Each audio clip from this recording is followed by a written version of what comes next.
Thank you all for tuning in. I'm Selena Marche, and this is You Plus Happy. Each week, I bring you someone who challenges us to define happiness and success on their own terms with a dose of laughter. Remember to subscribe; it really helps the show, y'all. So please subscribe, share it with a friend, all that jazz. And you can follow me on Instagram at You Plus Happy. This week we have Forrest Job, soldier turned artist, and he is also the author of Red Leg Volume 2, narrated by Forrest Job. Welcome to the show. Yo, thank you for having me. Yay. We're holding the mics this week. If you watch Yeah. the show regularly, you know I don't usually hold the mic, but here it is. All right, we'll jump in. How did you get started? Where do you gotta ask you? Like, that's a loaded question. Like, I know. So let's start at Soldier, because I had the privilege of hearing you at a networking event speak about a little bit about that and the book. And then that's when I was excited to have you on the show. cool. So yeah, if you want to talk about how that started. I appreciate that. And shout out to Coalition of Artists. They Yes. gave me the opportunity to read from that because they usually do screenplays and scripts. And I was like, let's try something different. And I was like, let me put this book out. And I had been telling them I've been working on it for a while. But yeah, Sergeant Soldier. It's a crazy story. I enlisted in the Army in 2005, which was like a wild time in the world because there was like 2 whole wars going on. And I actually, like, I did not want to join the Army at all. Like, it was something I really didn't want to do because my dad, I'm like third generation. Like, my dad was he served during like the Cold War, Desert Storm time. My grandfather, he served during Korea. I got a lot of military in my family, and I thought my life was going to go in a very corporate route because even though my dad was a laborer, my mom, she's an accountant. So she thought like she was kind of trying to mold me into that corporate person because her being an accountant, she being a CPA, like all she used to see in the office, the only black dudes she saw in the office were the janitors. And she knew that, my life, you see your kids, you be like, all right, I want more for you. And then, so actually it's crazy because I interned at Arthur Anderson, which was an accounting firm at the time, and they got caught up in the whole Enron scandal. I flunked out of school before then, but their offices, they rebranded it Accenture. Their office is right downtown Atlanta, so it's crazy how like things come around full circle. But I went away to school, University of Missouri Columbia. I had way too much freedom. And then so I flunked out after my first semester. Like grades were horrible. I think the only thing class I passed was like freshman seminar. Is so yeah, just way too much time on my hands. I used to like skip class just to download music off of Napster. Um, and so came back home, and then my mom was still trying to put the clamps on me and stuff, and then my dad he just followed suit. But that came a lot from like I was raised in a very fear based household from the things my dad experienced, and my mom, she saw my uncle, he passed away when I was like 5 in a car accident, so like a lot of that fear. And so I was all like, I rebelled. I was like, fuck this shit, I'm getting up out of here. So I ended up getting caught up with my kid's mom, my ex-wife or whatever. And then so we got married to like literally like 9/11 happened on a Tuesday. I got married the following day on that Wednesday, the 12th. Got arrested for trying to run from the cops that Thursday. Why were you running from the cops? Because I was young, I was 19, and then I was speeding, and I didn't want to get a ticket. So Okay. just at 19, you don't think like oh, you feel like invincible. You're like, I can get away from this motherfucker. And But so you didn't. no. I Okay. tried to duck off into a subdivision I really didn't know. And then I came back out and he was waiting for me, like some classic dumbass 19-year-old shit. And but I'm glad that like I look back on that time and I'm like, damn, I really should have, after you look at history and see how, I was like, damn, because the cop was being he was doing too much where I thought, because I'm 19, I'm scared. He was like, why the fuck you run? I'm like, they have an answer and just yanked me out the car and shit. So, but then that following Monday, I got fired from my job, and I've got like, I know it was a lie. Like you had Murphy's Law going on. Yeah, literally, like that was the wildest. Like, why'd you get fired? Because I was working. I was working at City Mortgage at the time. Okay. And I was help processing mortgages, but nobody. Once again, I'm 19. I'm at a place I really don't. Like I didn't know who the fuck I was. Right. And then nobody really sat down and taught me like everything on the ropes and stuff. Mm-hmm. And I've learned the civilian jobs, like it's almost pretty much you're on your own. Like they'll give you a basic training and Mm-hmm. then yada yada, and then it's for you to figure it out. Mm-hmm. And if you don't know if you don't, you got to kind of go through something to know the questions to ask. And I Mm-hmm. didn't know, and so I was fucking shit up. I end up got removed by the boss, and then I thought that they were just gonna move me to another department, Mm-hmm. but that boss ended up calling down. I was like, nah. So I literally drove up to work. They was like, you're fired, and then I ended up going back home, and I got a new kid on the way, and I'm supposed to be moving into this new apartment with my kid's mom, and like I didn't tell my parents I got married, so I ended up Okay. literally leaving a note to like I left a note, and I was all like, yo. This is, it's time for me. I got married and stuff. And then I respect my father at the time. He's passed away 2 years ago, but at the time, he was all like, yo, you're a man now. Like, you need to go be with your wife. Mm-hmm. And that's like one of the most, like, you look at your pops, you're like, damn, you're a real ass nigga. Right. Um, for respecting that turn. And then this life was like, I was all like, because I grew up in a Christian home, and one of the things my dad always told me is like, when you're in your parents' home, you get this covering. Like you got this covering. It's like once you leave that, it's like all hell breaks loose. And I didn't understand at the time, but I Mm-hmm. was like, oh shit. And like literally, I'm with my kid's mom. We have my son, in 2002. Yeah, and it's all like I ended up fortunately enough I ended up finding a job at the local hospital, and was working there, and it's like one of them things where I'm all like, I'm not like I don't know what I'm supposed to do with my life, but I know this ain't it. Like Right. then of course not really knowing about family planning, and I'm having my daughter 17 months later, so I got like a wife, two kids, trying to raise them on like $9 an hour, at the time, and so and then also to the point where like I'm with this woman, but I don't know myself. No, I don't know her. For real like that. Like as you should know somebody before you get married. And then on top of that, I've still got all this trauma from coming up in my childhood. She's got all her trauma, and then the two of us, like we're both the oldest children, and like so we butted heads. And a lot of those, and this is why I felt the need to talk about it in the book.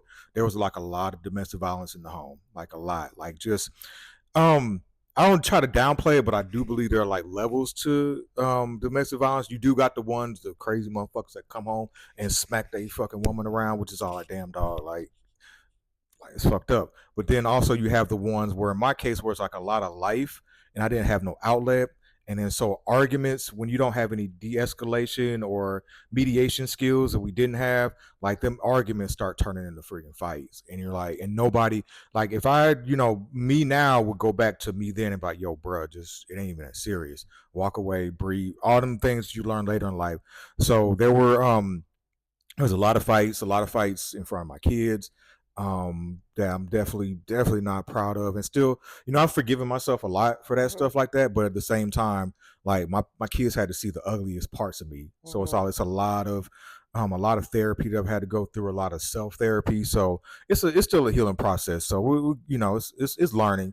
And then let me see. So Well, before you go, yeah, because I can give a lot in a no, short amount of no, time. you Yeah. can, and I like to hear you talk. But I wanted to ask about how do you face yourself when you like, because that sounds like I don't want to put words in your mouth, but a little bit of shame at some point Mm, for how the domestic violence thing, and just looking at yourself and facing yourself and forgiving yourself, mhm. and then changing those behaviors and those, I guess, like your default. So how do you do that? At first it was shame, but then I had to learn to let go of shame. Like I Okay. watched this great documentary about an artist, Dash Snow, Moments Like This Never Last, and he was just talking about living his life without shame. And I was all like, it was like a breakthrough moment, Mm-hmm. and I was all like, oh, and I thought about it, like black people, we worry about so much shame, like in Mm-hmm. life. I don't do this, do that, and I was Mm-hmm. all like, it was a very freeing moment, and that's when I was able to have the healing breakthroughs of going like looking. I was like, I had to do that. Like I had to go through all those things, do what I did, as ugly as they were, for me to get to the point where I can go out and talk to young men or men and even couples or whatever. And even with women, I'm like, yo, y'all be saying some shit that make a nigga want to fucking, not saying it's right, but we men, like, our vocabulary is very, like, very simple. Like I would say, men communicate in basic math, whereas women communicate in, like, calculus. And so I had to learn a lot about that and be like, yo, this is how, like, even had an incident last night with some neighbors where I felt myself like getting angry, but I was like, you know what? I'm gonna walk away. Right. I'm gonna, I'm gonna take this energy and put it towards something good. Whereas I didn't learn that, Right. early on. And that's an important point. It doesn't necessarily go away, right? It's just what you do with it. And I think that's the misconception. Like, oh, if you healed or you got past this, that those things are not going to come up. Right. That's not true. I know that for sure. But how did you feel when you looked at yourself and, like, confronted yourself? Because I don't know if you've ever done this, but I know for me, if I've done something that I'm not proud of, sometimes I can make excuses for myself or make it, minimize it in my mind to comfort myself, to make it seem like it's not as bad. But how do you say, no, it is that bad, and I did do that? How do you own it and, like, confront yourself? I just be like, yo, shit, nigga, just don't do that shit again. Or I just kind of like at the same time, I be like, I did that, but I've had to come up with these rules for myself so I won't go crazy, because I can think like a motherfucker. So I literally, every day, before I go to bed, I'm like, all right, did I practice gratitude every day? Did I not intentionally hurt anybody? Did I not do anything risk losing my freedom? And if I got through those three things, I'm like, all right, shit, it was a win. Right. Like, whatever happened throughout the day, it was like it was supposed to happen. So that's how I'm able to, like, even look back at myself and be like, all right, like, I can't even talk to my old self like, it's gonna be okay. Like, you just got to keep on just walking the walk. So yeah, I look back at that old person, and it's all like, damn, it's hard, because it's like you're supposed to feel cringy when you look at older versions, but then it's like you learn so many lessons when you're like, all right, bam, that's where I was in my life. Yeah, and any looking at it without judgment, right? Like, it's less about that and look at the growth. Because I would say, even this is something, this is might not make sense, but stick with me. Even with, like, art, like, oh, I'll look at something I did 4 years ago and it looks like shit, but I'm like, but I'm proud of that, because I'm glad that looks like shit to me. It shouldn't look good. It shouldn't be where I am now. Does that make sense? And so, even as a human, as my character, I shouldn't be where I was 4 years ago. You know what I'm like? There should have been some evolution there with whatever you look back on. So it's like, if you look back at that old self, or those things that you did and you're not doing them now, it's like, I don't know, I wouldn't say a proud moment, but it's like, it takes away some of that, like, you were bad, you were wrong, the judging yourself, because that's not what it's about. When you reflection shouldn't be, I don't want to say shouldn't, but I don't take reflection as like, this is a time to beat myself up. It's just a time to, like, I think, look at how far I've come and what I can work on. Does that make sense to you? Yeah, and I'll challenge you with this. I know people, even I know it's artists that look at shit, but I've, like, since having a dog, I look at shit totally different now. And even now, I like, it's helping, like, look at, oh, it just looks different, and it's all like, it's just more, now we're just more evolved, because I know it's not easy being an artist and so hard and stuff, but it's all like, at the same time, like, just embrace, like, every single angle, part, nook, cranny, brown texture, all that stuff like that, and then go from there. So when you say artists, what all do you do? shit, what don't I do? Now we start with the easy stuff. So photography, and then writing, and then painting, painters. So then digital art. Right now, the music has been taking a lot of my time. So I produce. I've actually got a couple of placements from a homie. He's finna put out a project. So produce. Produce what? Music. Okay. So do a little bit of A&R work here and there. And then I think that's as far as the arts. And also teach yoga. And then I got a master's in social work, so I take the like the therapy stuff like that, and I just applied to like the art. So When you, I know you used to do comedy, and if you, oh yeah, I forgot. Yeah, I used to do comedy, sing, and then I play guitar as well. Bam, there we go. we got it. Yeah. Why'd you stop doing comedy?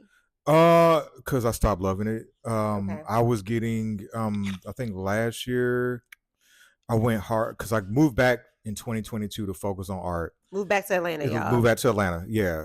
And because I started out in Houston, was doing comedy there, and then it started getting mentally overwhelming because my mind would just get bombarded with ideas. Just every time I would like be on the phone, I was like, "Damn, it's an idea, it's a joke or something." And then I was like, I took a break, and then my dad died, so then a lot of life with that. And then once I got back to Atlanta, I was all like, "Shit, I gotta make it." So this music thing ain't gonna put me in front of the TV. I mean, in front of the people, because I thought that was gonna lead to like TV and shit like that. So I was like, I went hard for a year. I remember, I think it was like January 8th, 2023. I took my damn Uber thing and I like fucking threw it in the trash, and I'm gonna step out on faith, and I'm gonna do fucking comedy full time. And that was cool until I started running to the gatekeepers, and at the open mic level, and I was like, the fuck.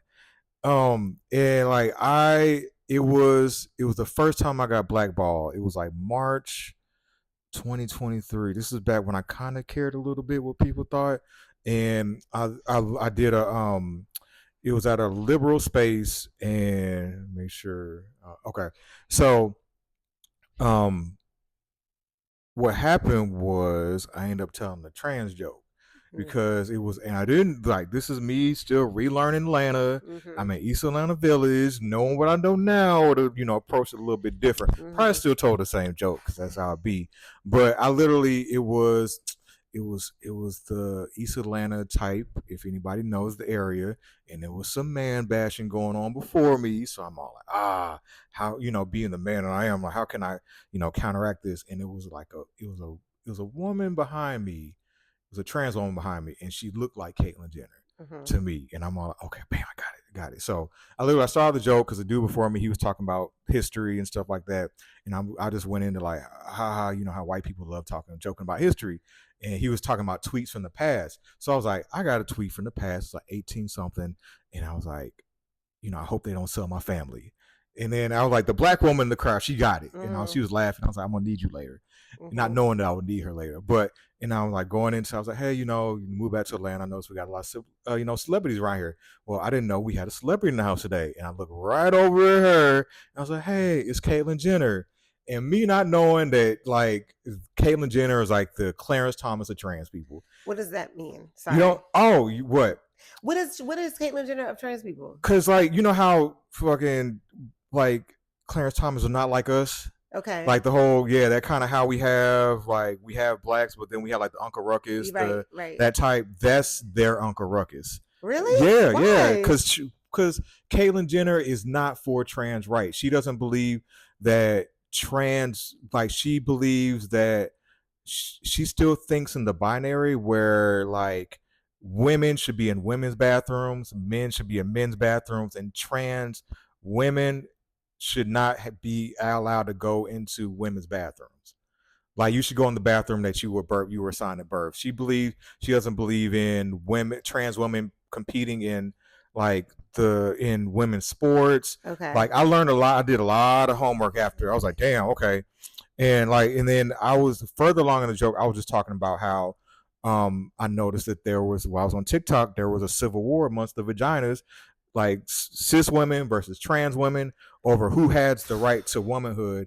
And I was just kind of going from the angle of like we're all people, like Mm-hmm. treat people like people. And then I kind of brought up like how like I could understand how people don't like trans men because it's like when you're on the TikToks, I'm like taking everything I see already in the world and applying to the joke. And I was kind of talking about how they sound like they're going through puberty, and I was like, I remember that. And then so it was quiet as fucking there. And I get done, and I feel awkward, and I leave, and then I come back the following week, and then the young lady is all like, I kind of played the scene. I was all like, I went to go put my name over there, and she was Mm-hmm. like, "What's your name?" I was like, "Forrest," and so I need to talk to you in the back, like, it's like fucking like the principal or some shit. Right. And I knew where it was going, and she was like, "You can't be scanning, calling trans women Cambridge." I was like, this is comedy. Like y'all don't have rules, and I know y'all can't like. I'm not a dumb nigga, man. This is you can pull that on whatever. I'm like, y'all don't have rules because y'all know that's against the first. Like I can take this, if I had the, the pool and access. But once again, I was like, this white woman might call the cops on me. I don't feel like dealing with them today. So I was like, you know what, I'm out. So that went by. I already knew. I was like, I ain't coming back here again. Mm-hmm. And so then I end up going to another spot that's down the street. No. Yeah, down the street. And the host of that one, he was like, well, I heard about what happened there. You just gotta be, just be cool here. And I was like, and so I was like, you know what? For the sake of like, I'm trying to make it in this thing. I was like, fine. But my comedy was going to shit because I had to once again be mindful of what this dude was saying. And so then that went by, and then a few weeks later, I'm in a black location, and this one of the ladies that had blackballed me, I didn't know it was her at the time. It was a different woman. And then so I'm going into this rant or whatever, and I talk a joke about how I believe my conspiracy theory is like really Kelsey is the one that shot Meg Thee Stallion, not Tory, because women can shoot each other over the same dick, and it's like it's a laughing moment. And then I go into the whole incident with that, and she's like, "That's why. That's the reason why you got blackballed." And I was like, "It's you? You did this? You exposed yourself?" And like I was like dog, like my dude I went to war with, like, is a trans woman now. Like, if you think about it, I'm on your side. But and then she's like, she couldn't beat me in an argument, so she ended up walking out of there. And then that led to I was in the comedy Discord, and somebody in there put, "Be on the lookout for Forrest because he's making people feel unsafe." And I was like, to me in my head, I was like, now you're endangering me because I don't know who is trying to, one of those as a black person. I'm all like, who It's like, what the fuck? And I was like, it just turned into a whole thing. And then the last straw for me was I was at another black place, and I had told a sexual assault joke. Because in my world, going to war, coming back, the whole world's funny to me. Like I find funny shit. And so it was a white woman that came after me. She did her thing, and then the following week, I went up there, and I was supposed to do an interview with somebody up there, and he was all like, the owner, he was like, yeah, this white woman complained. Then the host, he was all like, yeah, the people that ran, I got two conflicting stories of the people that ran the place were telling him that I couldn't come back. And I was all like, you're letting a white person come into a black space and dictating what y'all. And I was like, you know what, for my peace of mind, and so I don't end up like strangling a lot of y'all, I'm gonna walk away from this thing. Yeah. Because one, I don't love stand up comedy. I never really watched comedy specials. Like I'm just good at it. So I was all like, you know what? Since I don't love this thing, I'm not gonna. I'm push cool. it. Do you miss it? Little parts. It's literally like being one of the best basketball players in the game, and then because it's very competitive. Like it's a very like a lot of like it's a gladiator sport. I miss it, but I don't miss everything about that goes into it. Like I would love to at some point maybe be like more of a like write for other people, be more of a comedy coach, and like because there's a lot of people that have confidence issues. I'm like, no, you could do this. We'll come up work for stuff with them, and but actually getting up on there because it's the reward is not the stuff I put because I don't the stuff I put out I don't get in return because it's a lot of I tell a lot of very it's a combination of doing dark intelligent comedy and then on top of the fact that I'm a black dude with face tats and that kind of it pulls out something different in people because I had one of these there's people who say wild shit before I was like no something about me just somehow gets I've literally had like I remember I was in one spot couple spots, couple black dudes wanted to come and try to fight me, stuff over. Yeah, just stuff I've said. Like I've talked about like drugs before. There was I guess I triggered a former addict. He was like getting all mad. He's like, you don't know about it. But I was like, bro, like chill out, man. People, all right. I have a lot of thoughts about that, but I don't want to get myself canceled. So you good? I don't want to. I'm being very just for. We good. No, I believe in people saying whatever they want. I really do, even if it's like racist stuff, because not that I'm going to condone it, But I think you should be able to speak your mind. Not saying everything needs to be spoken, but if it's an intelligent thought Mm-hmm. and you really feel that, even if I disagree with you, I don't believe in shutting people down, but I still understand how the world works in the sense of you gotta give and take and know what you're going to stand on and what you're not. Yeah. And so for me, I'm trying to make my show go up, so I gotta Yeah. chill Yeah. on You some things. good. You No, good. no, no, you don't have to No. chill. I, as the host, No. have That's to. the thing that I would even say, because my fight, I was trying to take on this fight. I was trying to tell these other comedians, I'm like, yo, I'm fighting for you all to be up here, because if you can't say that, like, comedians are supposed to be the ones that report like what's going on in the world. They're supposed to be the ones that take on all that stuff like that. And I'm all like, I'm trying to, like, I'm a little too far ahead of the curve, but I'm seeing where things are going, and there's gonna be a point where you're gonna have to pay to be able to say what you want. It's gonna cost you. I think I posted something about speech costs, because they're shutting, because I end up finding the new I found the new racism, because Patrice O'Neal, my favorite comedian, he was talking about how racism, you can't prove it anymore. And I was like, I found it, and it's in liberalism. That's I where know. the liberal is, like, they're shutting down people's speech, but then who, like, almost about who is allowed to talk is black people.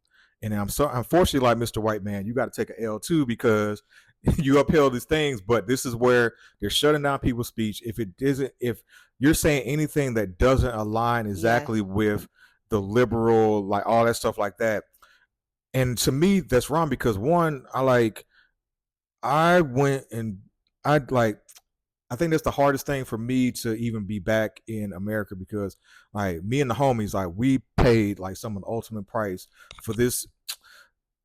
I say now, I used to say freedom, but now it's the illusion of freedom. Like, it's the illusion of free speech. You fought for us to have these rights, and then they're not even here. Yeah. Fought for the right to even fight over some bullshit, because. But I think, I think as far as it is like, I don't want to use the wrong words, but like basically we all have to think the same, right? Not think the same, but have the same. When we speak, it needs to be all in alignment with one thing. And I think it really does us a disservice in the sense of not having different perspectives, not having thoughts, because my big thing is thinking for yourself, and it's kind of taking that away. If you can't even think for yourself and have your own viewpoints and analyze these things, it's like, I think that's a dangerous world when we all are like, think like this, and that's the only way, and that's the right way, and you can't have anything that disagrees with anybody. And it's like, what the fuck? That scares me, that we could be going down that path of not thinking. It's very I don't know. At the same time, I have grace for a lot of people, because then I feel like people live in their bubbles. Like, people live in their safe bubbles, and not so many. Like, I was very blessed to have, like, come up in a family where my dad moved, like, we was in the army, so we moved around a lot. Right. So I had to adjust everywhere I went, and I got to see so many things. And being in the army, going to different countries, and being in like a third world country, and then seeing, what this war machine would, and doesn't everybody have. I live a life of almost, if you're familiar with Plato's allegory of the cave. No. Look that up. It's literally like, kind of summarize it. Like, people are in this cave, they're facing a wall, and all they see is the shadows was presented to them. And then you have the person that goes outside the cave, see the world for what it really is, and then tries to report back to the people, and are like, that ain't it. And then they try to attack that person. So once I saw that message, I was like, okay, it made me, because I was like, why the fuck? I'm like, do we see the same thing? Sometimes I have to ask people, like, all right, what's today? Are we on the same day? Is 2 plus 2 still 4? Like, just so I'm like, make sure I haven't gone off into like cuckoo land too far. But like, that's where where it is, and we're watching. Like, I don't know if anybody's read the Bible. Like, there's this 1,000-year reign. I think we're flipping to where we have like a reign of like the masculine energy, and now it's reversing to the feminine energy, and that's when, like, it's gonna be kind of the women running things, and then like they're gonna be like, oh, what do we do? And we have AI here, and then my theory is like, God's gonna save us from AI, because it's gonna take over. But that's my little random. How's God gonna save us from AI? Because like right now, AI is like the cotton gin. Like, we're gonna literally give our whole lives to like the AI to do anything, because when it comes down to it, I understand women, y'all don't want to work. Y'all only work because y'all have to work. And Okay. so AI is making everybody's life easier because like you could literally like how can I put it? You could literally everything can be automated. Mm-hmm. Like I have my visions. Like I can literally automate everything. Everything you have to do. It's gonna you're probably even gonna be able to automate child rearing and stuff like that. So So if it goes that far, then how's God gonna save it? then it's gonna go to a point where like, oh, save me. Like AI is gonna take over some shit, and Mm-hmm. it's I don't know. It's just one of like many little scenarios I kind of play on my head, and he's like, oh, do. Here I come to save the day, and then y'all be good. So But wait, how's he gonna save it though? I don't know. He's just gonna save Yeah, it. That's how you somehow, see it. yeah, Okay. somehow, like we're gonna turn to like it's some literally some revelations type. I have to ask my grandma; she'll probably know better. She'll know But better. Okay. yeah. All right. So back to my original question: how you got in the army? So you got so way back in the conversation, but so you basically went to the military because one, this sounds like a little bit of I mean, it's kind of what you knew because Mm-hmm. your family, a bunch of people in your family had Yeah, gone. And then second, you kind of felt like you were in it was the only option at some point yeah, because you had the two kids, you were married, and these jobs weren't paying. So you didn't go to college before Army. yeah. You I went to I went to because you were University of Missouri. 19. Oh yeah, you Yeah, I said went to that. University of And Missouri. you failed out. Flunked out. Okay, Tried to right. go to like community college. Like after work, it was just too much. And then like I worked. I was working at the hospital. Was trying to find a better job, and then end up. It was a line of things that kind of added up to me going like working at the job. We end up getting evicted, so I'm couch surfing a year and a half. I'd applied to Who's couch? Your whole family? yeah. I was couch surfing. Who's couch will It let was you? me and like my yeah. We got evicted, and so But who let you stay? Four people stay out at the we house. stayed at yeah. We stayed at her mom's house, and it was already her sister, two of her sisters, and then two brothers at the house, and so we were staying in the basement. And then we had to leave because there was too many people in the house. So then we ended up staying with her cousin, like on the north side of St. Louis. Then like we were literally like we were staying in her extra room, like on the floor, on a mattress on the floor. You hear the mice, the roaches, and all that stuff. Our kids are staying in the living room, and then something happened, and we got kicked out of there. I ended up calling my grandma. I was like, Grandma, we ain't got nowhere to go, and so I understand my grandma. For a little while, she's hilarious. Like one time, she had to go on a trip for like a week, and she was like, "Y'all can't stay here while I'm gone." So I'm looking through the phone, the yellow pages, and like trying to find an extended stay. Stayed there for a week, all four of us in a king size bed, and then we come back, and then finally, I ended up getting another job at the med school, and so that paid more, and finally was enough to like be able to get a place.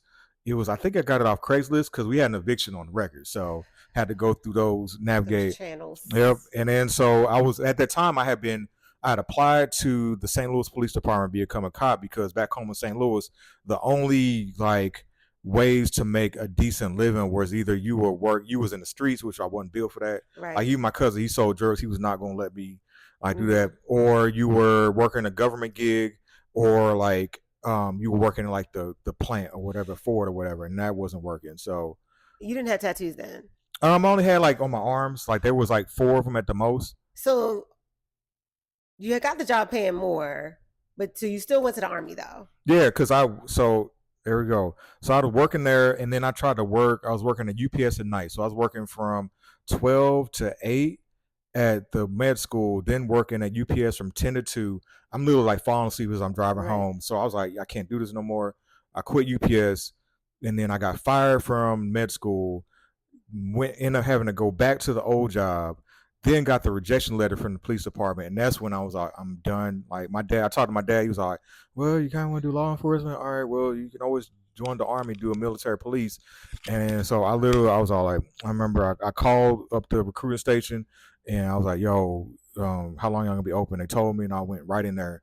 And yeah, I was like, I literally picked a job. It wasn't a military police because they wanted a 5 year commitment, and at the time I wasn't trying to do 5. Mm-hmm. And I was like, all right, what do y'all got? It's 4 years, and then they were handing out $20,000 bonuses.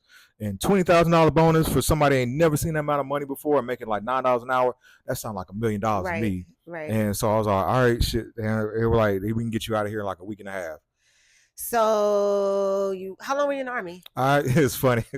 I didn't want to do the 5 year enlistment, but then I ended up doing like 7 years in 7. like 3 years. Yeah, about 7 years. And you went to what? How many countries did you go to? I ended up going to, let me see. I went to, let me see, Kuwait, Iraq. Spent a weekend in Qatar. I don't know. I just went. So 3, and then I was stationed in Germany. So 4. Yeah, 4 countries outside the United States. And you said you spoke about how it felt to be a black man outside of America. Can you talk about that? Oh shit! Can I?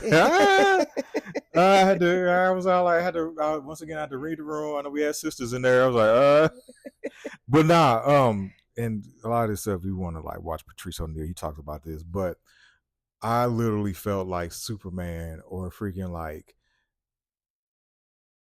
Shamu at SeaWorld. Mm-hmm. Like it's already like they already told us in basic training like you're a man in uniform. You aren't gonna get a lot thrown at you. But then you go over to Germany where they love like I see why a lot of them soldiers used to go to war and go to Europe and never come back because you you get treated like a human. Like you're treated you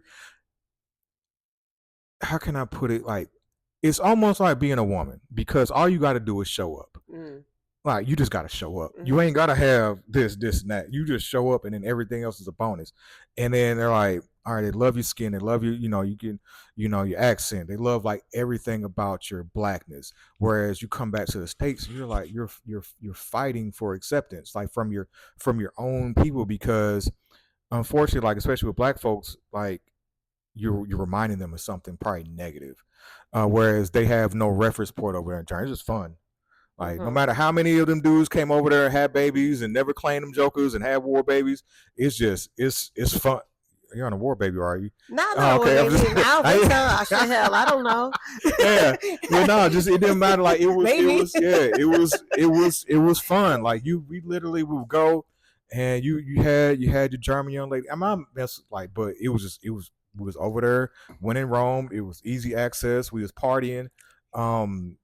Like it was a rock star lifestyle pretty No, much. I've heard that before. Mm-hmm. I've met other black men who said how they felt in different countries. I don't know if it was Germany. I don't remember which ones they talked about, but feeling that way, and I like feel that makes me feel happy because I can't imagine this like how if I'm not a man, right? Mm-hmm. So I don't know how it feels to be a black man in this country, but it doesn't look great, and when I hear y'all describe it, it doesn't sound great. So to find a place that feels like you're treated well, I love black people. Yeah. So to hear a black man being treated great, that makes me feel excited. Yeah. So and to hear you're like the third person I've heard say that, so I'm like, dang, this is really true. Yeah, I know we got like the whole passport bros things because a lot of them I see they'll down That's like different. yeah they're That's different them be the ones that be like they'll be down in their own women Yeah, and all that's that a whole and other like conversation. I tell everybody go where you were celebrated like Yeah. go where because when it comes down to it, your mental health your peace of mind feeling like appreciated and accepted is that's where you want to like I don't want to every day shouldn't have to be a fight. So will you leave America again? I'm November. I'm out. Where are you I'm going? moving to Mexico. Okay. Yeah. Wait, are we treated nice in Mexico? I've only been to the resorts. Don't I don't know. judge me. I just know I just need to get out of the United States and then because I was in Mexico in April with this organization Heroic Hearts. It was a psychedelic retreat for veterans. And so like they're like leading the fight for veterans to get psychedelic therapy. Mhm. So I went down there. When did you go? In April. Okay. So I had a whole like psychedelic experience and Go ahead. yeah, it was some high dosage level shrooms. I wasn't able to do the DMT because of a diagnosis I had, but I literally went through a whole like psychosis. It was like literally being in the matrix, and it was like 10 years of therapy within the session of like two like couple hours. I wanted to talk to you about your sobriety, but now I'm hearing you're Cali sober. No. That's medicine. There's sobriety to me is like I was on the whole like I used to mess with Xans, Coke, Molly, weed. Like like that dependency to like I gave up Molly like I forgot when it was, but I had like a seizure and I was like, all right, I need to leave shit alone. And then everything else, and then we was getting to a point where it's dependency, where it's Mm-hmm. like I was literally smoking like a joint every like cigarettes, Mm-hmm. and then I had to give up alcohol because doing comedy I was like drinking way too much. Mm-hmm. But like I look at shrooms as medicine. Like Mm-hmm. I have like that experience. It made me have a respect for the medicine. Right. I don't just do it just to like all right, we're just going on a trip now. Like this is definitely for my healing. Mm-hmm. And then for the fact that I have years of freaking trauma. Like traditional therapy was cool, but I went to school for therapy, so I know every single trick that a Right. therapist is going. Right. I got to. So I was like, I need something that's a little bit more, and that's what they're using. Um, Psilocybin, like DMT.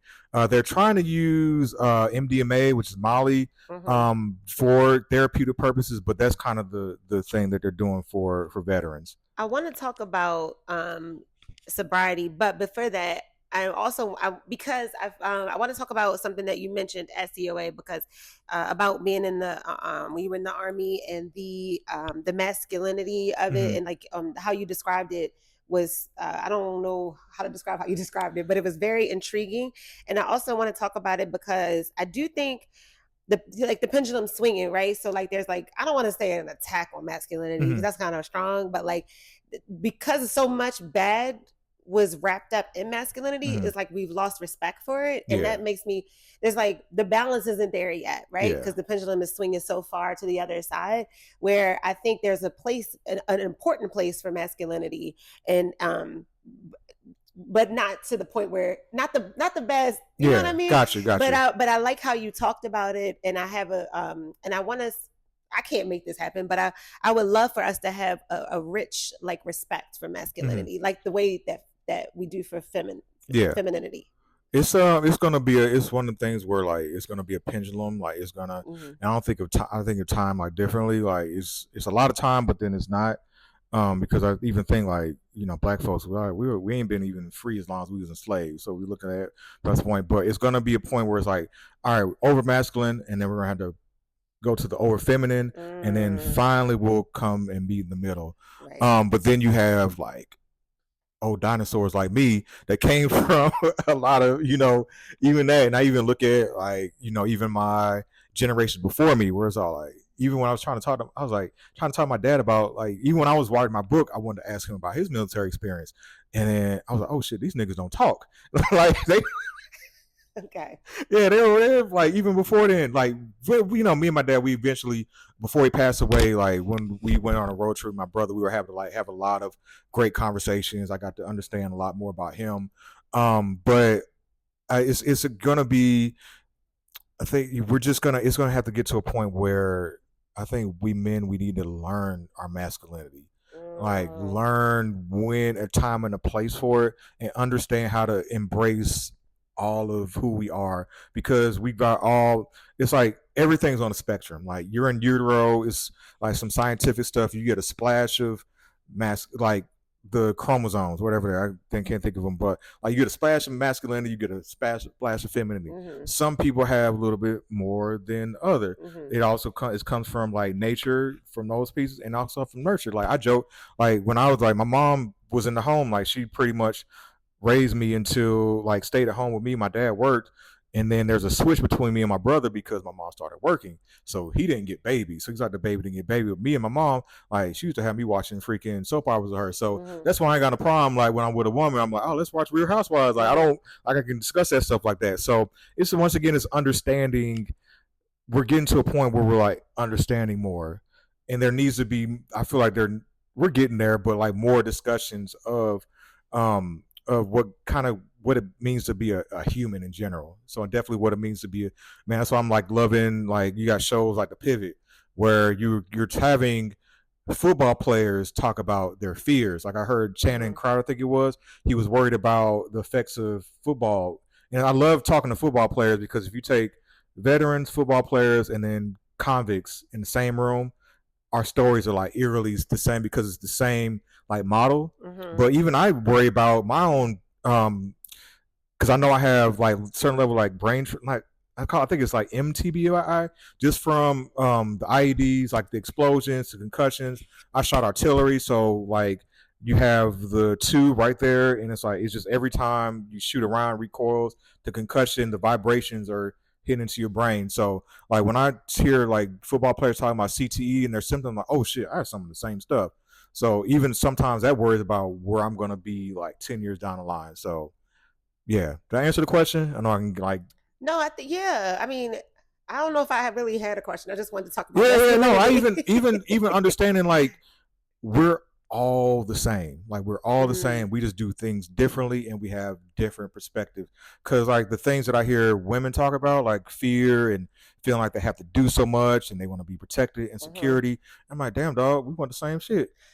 All That's right. so yeah, that's the part where masculinity was um I hate using these Are overused you word good? toxic, Yeah. toxic, but where it was not good for anybody, right? Because Yeah. when it was like, oh, a man shouldn't like cry or have feelings, that he just goes to work and provide, like he's just a provider. Mm-hmm. But so now it's like, oh, we're learning, oh, men want to feel protected and like Mm-hmm. maybe emotionally it might be a different because obviously not like physical, you know what I mean, Yeah, like yeah, got but you. learning those things like and then women embracing their femininity too, Mm-hmm. like because it went like women were being more masculine too Yeah. because we felt like we had Yeah, to yep. to so learning those little things like just like you said, just exploring it Yeah. and learning is it's exciting to me, and I'm excited for to understand more about masculinity. That's why Gotcha. I was talking to you about it and so intrigued because I don't know anything about it. Yeah, yeah, no, it was funny too. Even ask about like that kind of conquering spirit because I was like, thought back, I was like, oh shit, I read 11 pages and I fucked three different women in the course of 11 pages, and old dude was kind of like it was an interesting like back and forth because like I guess he was talking about like sex being an addiction, Mm, and to me, I don't like I've been around sex addicts. I remember I had a one of my classes in grad school. We had to me and my homegirl. We went to one of them sexual compulsive anonymous meetings just for class or whatever. uh-huh, And I was like, oh shit, I'm not. I'm like, oh shit. I think for me, I look at sex as very more of art. uh-huh. Like I'm creating with a person. Mm-hmm. I'm being vulnerable with this person. And then I think where I separated from an addiction is where I don't let it get in the way of like my day to day activities. Like to me, my it's a release, keep it moving, and then go from there. But then at the time, during that time in my life where it was like conquering. Like it was literally like how many can I knock off within the course of I have in the book I think the second one where I talk about me and one of my homies we're like all right how many can we like we're in a competition and yeah that's probably when it was before I had that mindset of it being something healthy but How old were you? I joined the army at 23.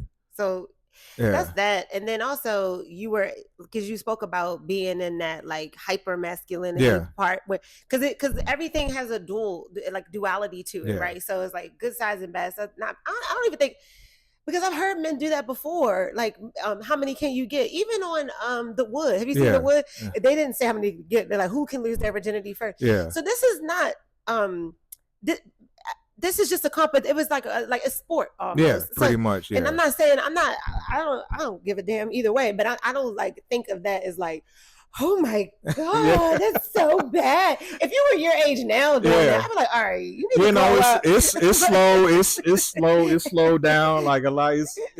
It's literally it's I say it's slow because I don't have a regular 9 to 5, and then I don't be lying no more. So I was I like, don't be lying no more. yeah, hey, that's you got to sell something. Like you got to, Wait, you saying now it would take lying? What does it take? it's you got to. There's some you you got to play a part. Like if Okay. I'm selling you like it's literally and that's another reason why I feel like I need to get up out of the United States now because I feel like every single thing is like transactional.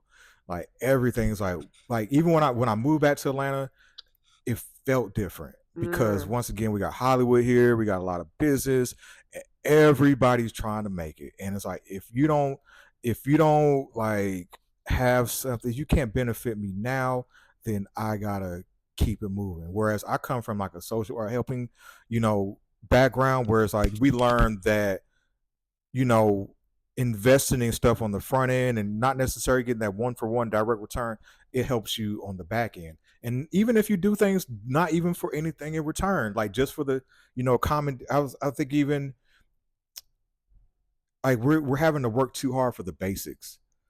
Like just even for simple things like kindness. Yeah, we're working too hard for kindness, like kindness, decency, like respect for like.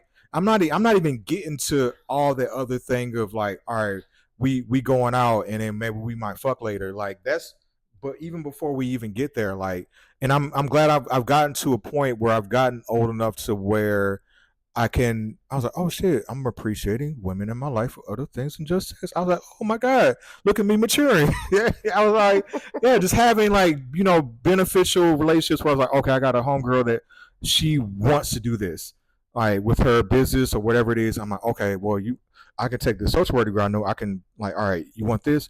All right, here's a place you can go. You can holler at this person or this or whatever and help you out. But yeah, it's, I don't know, maybe. And then too, I realized like I kind of, I was very fortunate to have gone to grad school and been in social work to where I'm around a lot of women, so I hear a lot of conversations, and I be hearing about what niggas be doing. I'm like, oh, I don't want to do that. Well, what's a non-transactional transaction? What's a non? So like, okay, are you referring to just everybody in general, Just or are you just talking a about lot. dating Well, that, yeah, in general, like across the in board, general? yeah, even like even in especially in the art, in the music, it's like very. So I only be around like the artists I'm in. We're like, we understand it's a marathon and that we're not gonna do everything for like if I help you out today, you don't necessarily gotta help me out tomorrow. Right. And I'm not even gonna expect. I'm not even gonna ask you. Be like later, like, yo, you remember when I, bought the studio Right. time for you, and then come Okay. back like, no, like I'm doing something. And then it's like, if you think like, Non-transactional is I'm doing this because I want to, and that's cause it. I see the value in you, or one, I see that you need help, and then I know maybe I can offer something to help you out. Okay. Are you good on time? Yeah, Because I'm I'm good. okay. Just so we're not here all day, because I have so many questions. But I wanted to talk about addiction. So, do you consider yourself an addict? Yes. And what is your definition of an addict? My like anything that's gonna fuck up your money, or your freedom or your life. Okay. Like that's right. That's where I So, consider it. what Or does your life is in health. Yeah. because I think when people hear drugs, they right away say, "Oh, that's crazy." But like, do you think somebody can do coke and Molly and Xanax in a way that's not they're not addicts? Is that crazy? I mean, I put that more in like the functional addiction type, Functional. But what if but they did it like? What if they do it uh like 10 times a year at a party? my question always is why. Like, Why? what's the why?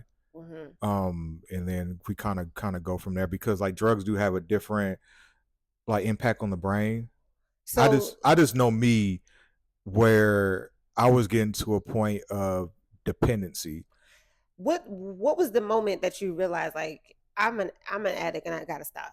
I gotta get my this is something I need to think about this. I was I used to be able to make an ounce of weed last like about 2 3 weeks, and then it got to a point where I was every 5 days I was hitting up my weed man, and I was like I had fucking crackhead behavior with the weed because I had got it down to I was like, all right, you know what, just weed, alcohol, that's it. And there was one time where like two ATMs weren't working, so we went to the third ATM. Oh, this is crackhead behavior. So I was like, but then I finally I was like, you know what? I was like, I had a conversation with God. I was like, yo, because I know me, I'm not gonna voluntarily give this up. So I was like, give me, God, show me a sign that I need to quit. And then sure enough, that week, my old mentee, he sent me this Facebook post where a nurse, because I told him, I was like, if they start putting fentanyl in the weed, I'll quit. And then so sure enough, my mentee sent me a post where a nurse had admitted somebody with that. And so yeah, I used to mentorship program at a high school I worked at. Okay, that was And the question. so Okay. and then just start like your algorithms, I would start seeing a bunch of people quitting.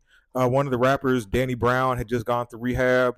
And then I had met the porn star Tiana Trump at a yoga class, and we got on that topic. She said, "I quit cold turkey," and so I was like, "All right, shit." I ended up copping 2 more times, but how long have you been sober? Year and a half. I used to know the days, but congratulations, first of all. Do you do meetings? No, actually, let me tell you, I did just to add more tools to my tool bag. The VA has a substance abuse program. Okay. So I just did the online one, and we just it just added more tools. What does that mean, the online one? It's like we just met virtually. Virtually. Yeah. Would you consider yourself, was alcohol part of the addiction? Yeah. And did you consider Coke and Molly and Xanax? That was yeah, but it was like that was more of a recreational at the time. Yeah. And then too, also COVID kind of didn't help because I was like bored in the house. And then I'm like, all right, I got this Molly here. Let's go on a freaking adventure. Were you by yourself doing the Molly? A couple times now. I had my COVID boo staying with me. And so yeah, and then so like that was unhealthy too because like I would have acid, and then I'm like, hey, you want to go on this trip with me? So and then your COVID boo would do acid too. I was asking because people here, obviously Coke and Molly and stuff, those are obviously drugs, but the ones that are not talked about enough, I think, are alcohol and especially weed. Weed is having a moment, especially with it becoming legalized and all that. And then alcohol is so social, like it's at every event, like everything, and it's a pregame thing, and it's so that's why because I've grown up around addicts. I grew up in Baltimore, so I know quite a few. And shout out to The Wire. I didn't grow up in The Wire, but I was adjacent. And I grew up around addicts, and I've wondered about myself with alcohol, like like because it's like it starts off. All this stuff starts off as fun, right? And then there becomes a moment where you're like, wait a minute. It takes years. Well, for me, like, I'm not saying everybody, but I'm not even saying I'm an addict, but I'm saying it was like, I'm not doing this for fun anymore. I'm doing this to escape my problems. And I'm doing this I wouldn't even say I was ever dependent. I don't know. That's another conversation. But there was a time where it's like, this has moved from just a social fun thing to like, I'm doing this to not deal with whatever's happening. And then you add like you're still going out, so now I'm escaping and it's recreation. Does that make I got you. So how did you, like, I know you said you stopped cold turkey. No, you copped 2 more times after you quit. And then once I saw like Tiana Trump, she quit, then I smoked everything that day. And I was all like, all right. And then what helped me was all like, I did like a 40-day thing on TikTok where I used that as my accountability partner. Like, hey, day 1 without weed, day 2, and it came. Okay. It finally got to 4. I was like, oh shit. Do you smoke or like vapes or cigarettes or nothing? Nope. Did you ever smoke? You had to have smoked cigarettes. Hell yeah. Army, I smoked cigarettes the first like year and a half, and then my chest started burning. I tried to run, and I was like, nah, I can't keep up with this. But like we definitely, it's funny now because like everybody vapes, so I occasionally miss the smell of cigarette smoke. But I used to smoke cigarettes. I vape now, but I you ain't worried about popcorn lung? I mean, I started. Let me tell you, I say that like I don't drink like 2 Red Bulls a day. So my coffee. Well, I read a lot about alcoholics, and I'm not an alcoholic, y'all. Wait, is this the first? Right. But I do enjoy reading about, I always enjoy reading about drugs because like I said, I grew up around it. So I was gonna say I enjoy it, but I like those biographies. I like even on Reddit, I go on the forums and all that, but I've always been fascinated by it because I'm like, this thing took over your life, but it's supposed to be fun. I don't know, whatever. But, I started smoking cigarettes when I was 11. So kind of like, so the fact that I don't smoke cigarettes anymore is a miracle in itself. And then now I vape like once a month, but I used to vape incessantly because I work from home, and then so and it doesn't stink. Your breath doesn't stink, your hair doesn't stink. With cigarettes, it was like you had to go outside. It's cold, your breath all funky, you gotta get some gum. But the thing with cigarettes was it was social. Again, even at my jobs, you go outside, you smoke, you become cool with these people. They get smoking partners. So it had that element of that too, where vaping was like, this feels good. I'm drinking coffee all day, Mm-hmm. vaping. So it had all of those elements to it. But so how has the year and a half been? Oh, it's been cool. I've been able to, like, I have to really deal with myself. Like anytime, like I used to smoke to pay a bill. I used to smoke after I paid the bill. I used to smoke like just literally Yeah, anything. yeah. It was all like, before I go on stage, when I get off stage. Mm-hmm. And now it's like, I'm like, oh snap, I'm angry. Why am I angry? Mm-hmm. Even the incident I had last night, I was like, well, first I was like, I'm glad that I got angry because I'm like, I'm human. Like I get to enjoy all these feelings. And so like, oh, sad when the seasons change. Oh, I'm feeling a little, I feel like I got my period. Mm-hmm. Without the Mm-hmm. and so, but then I'm able to take those things and I pour all that into the art. So my art Mm. has been very my art is like it's grown a lot.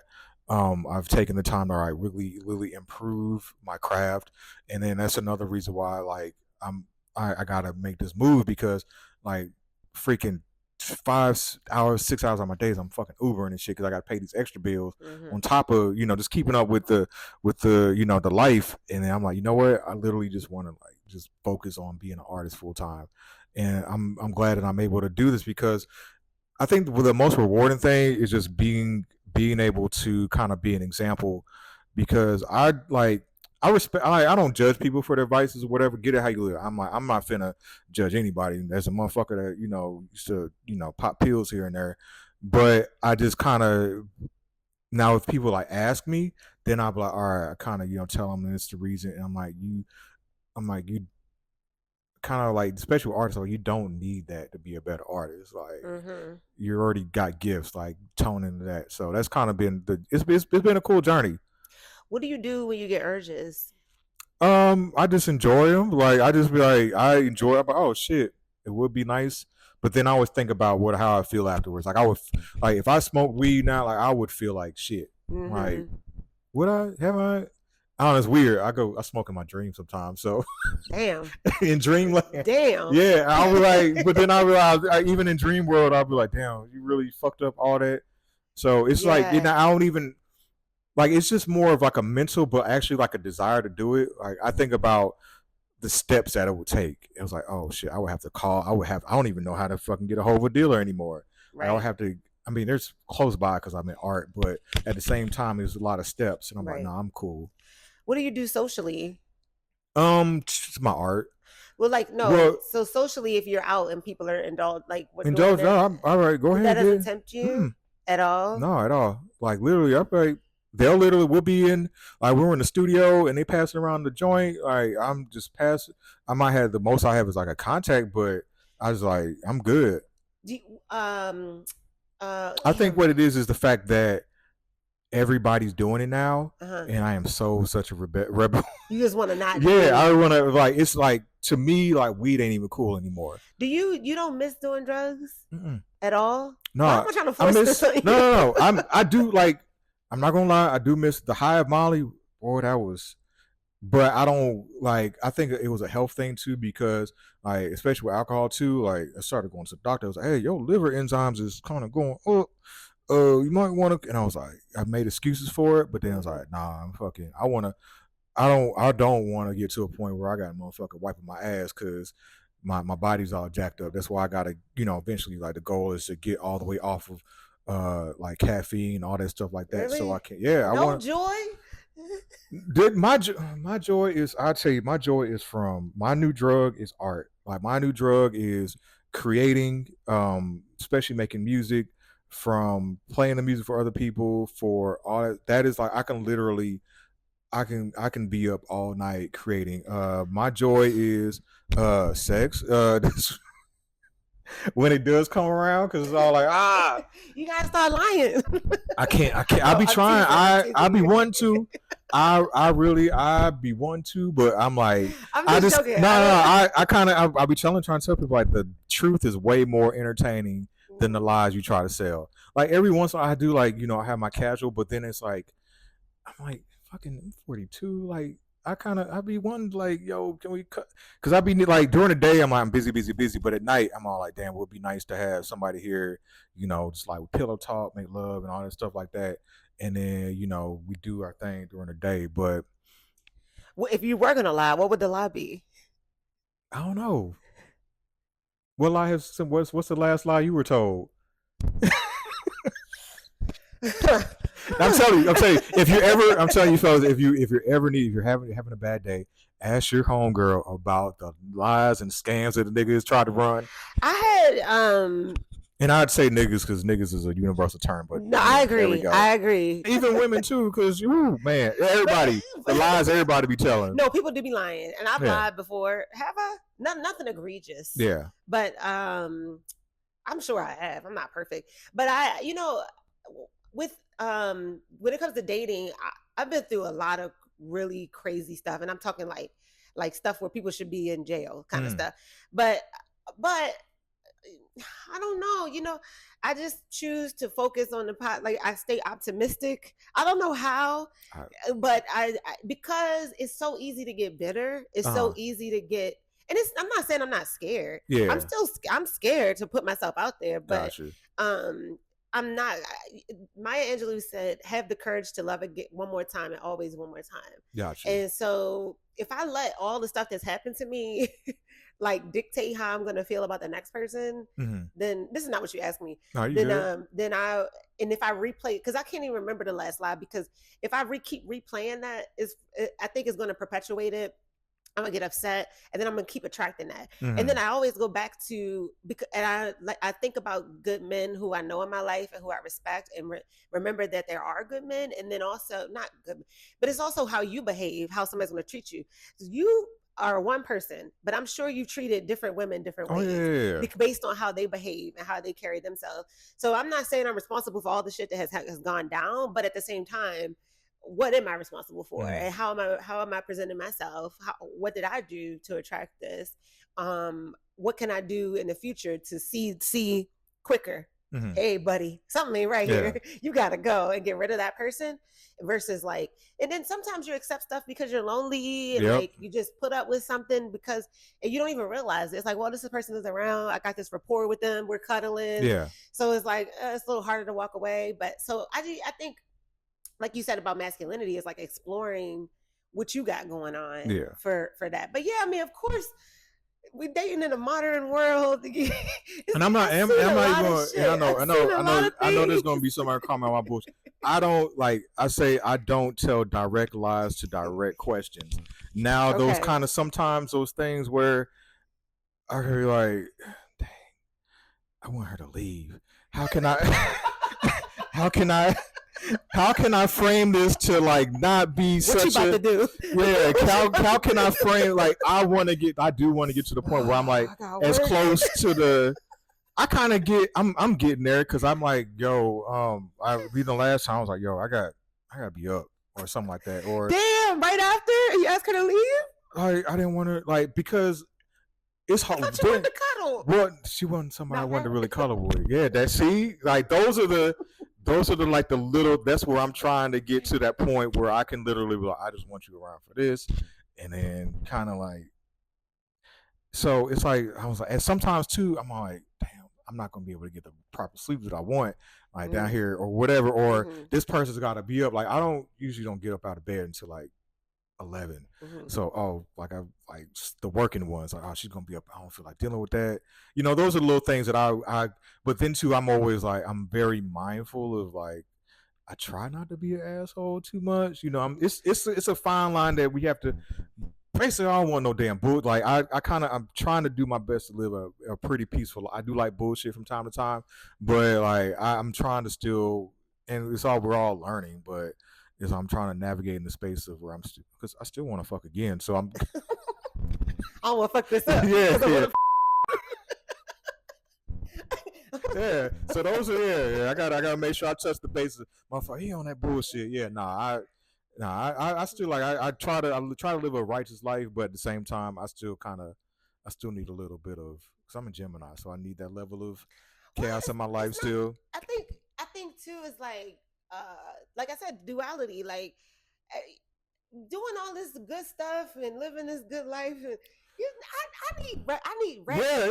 things happening. I need some It was crazy shit wild. happening It was sometimes. funny. I remember I was in Savannah, and we was at this one spot. And it was funny because this woman, she ended up like hitting the fuck out this dude in his arm, and that shit turned me on. And I was like, damn, reminds me of my ex-party, Ooh, it's a man. good time. Yeah, Like and that. I was like all that. like, and I kind of like, I don't know, from neurodivergent shit, I was like, I kind of was like, hey, yo, I like that violence that you, Mm-hmm. and she was like, I'm good. I was like, are you good? I was like, oh, okay, cool. I got curved. I was like, yay. I was like, I got rejected. I was like, oh, snap. Like, it's just easy little things that I put because I want to, like, I want to feel like Mm-hmm. I've, being in the army and going to war and you having to, and being a man, a lot of times you have to take these feelings and then you have to put them on the shelf. And then when you get them again, you don't know what to fucking deal with them. So I feel like if you go, like if you microdose these small things, Yeah. when it gets to the big thing, you're like, all right, I'm good. So how do you get a little bit of chaos in your life in a way that's not gonna fuck up your life? oh shit, sometimes not minding my business. Like last night, like there was literally it was a woman on one, it was a lesbian domestic violence situation, and it was hilarious. That's not 'Cause funny. I'm not it was laughing not- at that. That's Forrest. It's me. That's Forrest. That's not Yeah, funny. it happens. Nobody want to talk about it, but literally, I'm all like, cause, and then of course me, I'm just coming fresh in the gym, I'm like, pumped up on testosterone and shit, and I hear because like there's been domestic violence situations in my hallway before, so I just go over there, and then like I come over there, and I kind of, I'm like, what's going on? And then the one young lady who was the abuser, she was like, everything's fine, and then the young lady, other was, I'm not okay, and I was all like. And I'm like, I told her, I was like, why are you lying? And we kind of exchange, and it was funny because when my one neighbor who's actually been putting his hands on this, they ain't done it in a while, but he kind of walked by. He was like, I don't want no parts of this. And then kind of like it was a clit versus dick competition. Who had to be, and I was like, I'm not gonna win this one because only thing I got in my freaking chamber is maybe to choke her out. And I was like, I'm not going to jail over. Like I told you at the thing, like 7 years in the army, and all you was trying to do is like eliminate the enemy. So you're like going through all these scenarios, and then you come back to, you know what? And I told the young lady, I was like, if she beat your ass again, then that's on you. So I've done my part, like, because into I really didn't want the police over there because I don't. It's like, how can we, like, and then of course I saw once again the whole alcohol thing. I'm like, both of them, and that's one thing I do like about being sober is I'm like very in the moment. Like I can't never be like, oh, I was drunk, shit like that. But yeah, those are the little small pieces of chaos. Like anything else, really, I don't. I've kind of I don't live a life of like a lot of that too, because like I keep even in my every once in a while, like an old fling. Like I think one told me, I don't want you using me in your art or shit like that. And I'm like, and yeah, I was like, woman, like you're an artist, I'm an artist. Like I just kind of let her have it. So I'm like, well, if you date an artist, you will be using the art. yeah, that's and you gonna have to do. That's part of it. So that's like, well, whatever. You should be honored that I even pulled you into this because this is sacred. Yeah, then as an artist, this is sacred. Yeah. So you should be freaking honored that I put you in this. Yeah, I think it was even with that, it was a part of her life that she hasn't worked through, and so kind of me talking about that is, but I kind of the way I use it, I kind of clumped it into a mass topic. But anybody that deals with me, they're gonna know how I feel about them, that's kind of the. Even with me, I would love to. My goal one day is to interview as many women as I dated and hear what was it like to be with like. That's a little self-indulgent. It is. Yeah. Like, get over yourself. What do you want to talk to them about? Because I would love to just hear it. Because I'm me. Like the only version of me I get is how I like project. Like I have to like imagine sometimes. Like it would be very interesting. Like it would be some like, damn, I was like that. I'm thinking about calling my exes and like, how was it dating me? I wouldn't want to see them on the street. If I saw them on the street, I wouldn't know a thing. I just want to keep walking. That's because I don't want to talk to I them. think because No offense. people, I don't know. This is No my offense. perspective. Is all. I think people love living lives. Like they always want to feel like everybody's the star in their own reality show. Mm-hmm. But I like the documentaries I love the best are the ones that like give you a wide range of picture.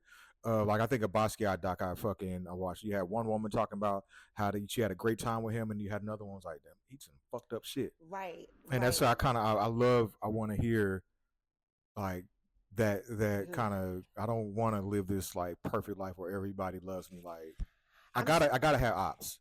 Yeah, we all got ops. Maybe I don't know. I don't know if I have any ops, but there's a lot to think about. Like, what I don't care because when I'm done, like it's like I really you kind of this. It's like you don't exist anymore to me. Okay. Not in a mean way. No, Like I you wish got you the best, but this I'm not really friends with my exes. I don't even think I could call them. I have to find them on Instagram or something. I'm like, hey, how was it dating me? They were like, it was a wonderful experience for them all, and they loved it. right. It was the best experience of their lives.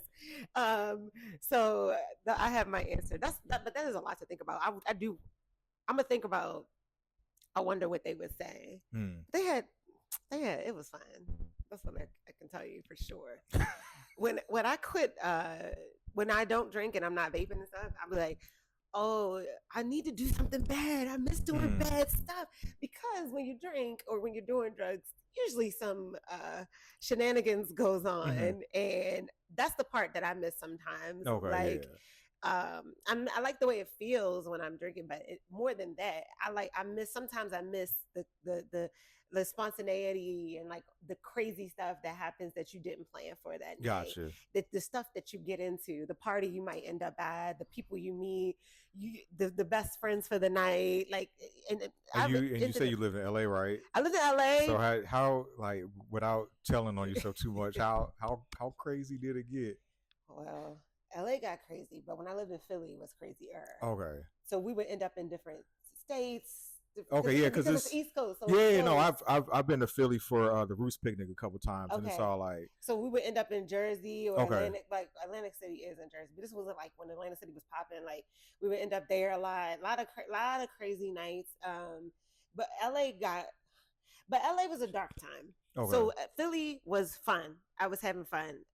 LA was I'm I'm trying to escape the sadness. okay, So it was more like I was doing shit to like not think about what was happening, but okay. I was doing crazy stuff, and that's before like I think having a purpose and meaning in my life, like the show and my art and getting back into acting Hold on and real quick. Do we need to break this up? Because I know when no. I be okay. All right, I'm just Wait, making what sure you break get. what up? No. I'm just saying with the video, the editing. Oh yeah, I'll yeah, oh I'll be yeah. mindful. No. It'll be fine. But oh Okay. yeah, I forgot. I lose track of time. But anyways, sorry. The having purpose has been very helpful Okay. in that. But when I didn't feel like I had purpose, I was doing anything because you had nothing to lose. Yeah, yeah. So when you feel like you don't have anything to lose, my personality liking chaos and liking crazy stuff, like it's like, oh well, I can do whatever, and so but now I have a lot to lose, and that's growing, and so now I have to navigate life in a different way, Yeah. so gives me everything I need. So does that answer the question? Yeah, yeah. Is that okay? All right. Well, this went. Do you have any? I'll wrap us up. Do you have anything else to say before I do? I'll ask one more question before we wrap up. Bet. I guess I should plug everything. Oh, I'll do You that good with then. it? I'll do Okay, that. all right, bet. Oh, the whole point of the show is what does success mean to you? Man, success. I mean, success. One, stay my ass out of prison. That's good. Hey, it's That's good. I got a cousin doing time now. It's all like he got out just long enough to bury my uncle, my dad, and have a baby, and then right back in. Yeah, yeah. So yeah, that's why I'm fuck with Kamala. I got too many. I got too many. Man, I got too many like family members at dumb times. So I don't prosecution. I'm cool. What was I supposed to say? Where was I going? Oh Oh, success? success. I Financial freedom is definitely where I don't have to worry about money. It's like my favorite scene in Forrest Gump, like where he's like, "We ain't got to worry about money no more."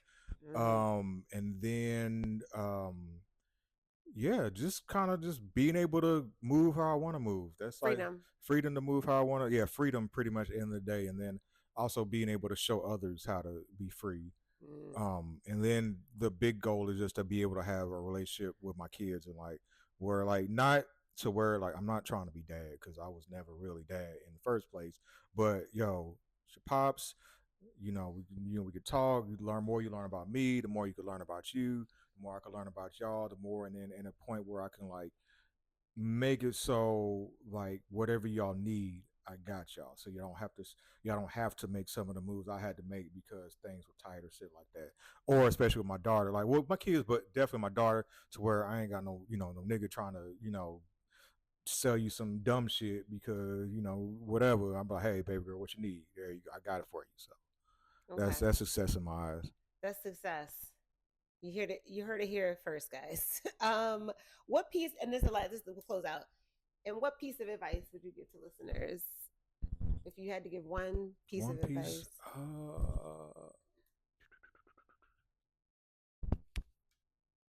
I'll steal it from Miles Davis.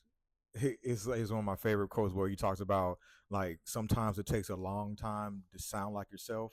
So pretty much like your goal is like figure out who you are, like who you are minus like a lot of people are like I'm a mom, I'm a dad, I'm this. No, minus everything else. Like who are you? Like take that time to like write that down, like who you are. Like I did that in the exercise and I was like, oh Sam, I'm a healer, I'm a leader, and then a savage because I'll keep everything balanced. And Mm-hmm. so once you figure out who you are, then everything else will fall into place. I love that. Does it change? You are nah. You, I think I have this.